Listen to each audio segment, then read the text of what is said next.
A former female priest who spent more than 2 decades in the Episcopal Church is now speaking out after being defrocked because she embraced another faith.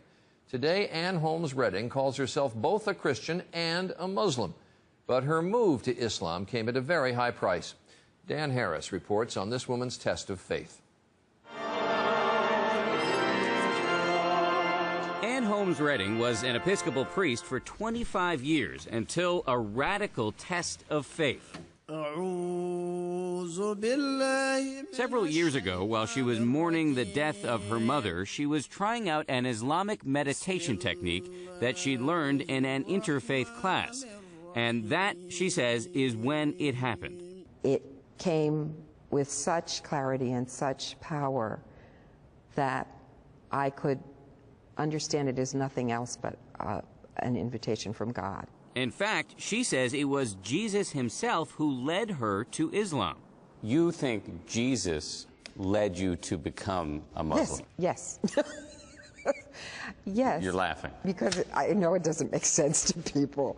Now, Redding not only prays in church, but she also prays 5 times a day to Allah. In Islam, Jesus is viewed as a prophet. Yes. Not as the Son of God. Yes, you're right. So yours is a radical rethink of the Christian scriptures, a rethink that a lot of people would call heretical. Yes, and do. Loudly.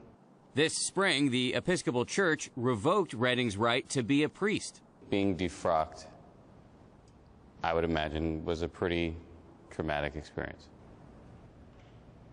Yes, that's an understatement. To imagine not being involved intimately in the lives of believing people, helping them understand their relationship and calling, baptizing babies. It's a big loss. It's a huge loss. Redding admits she still struggles to explain her transformation even to herself. I am the one who's going to have to answer for this. I'm the one who's going to have to answer for what I've done with my life. And do you feel confident about that moment? It's in the best of hands. Dan Harris, ABC News, New York.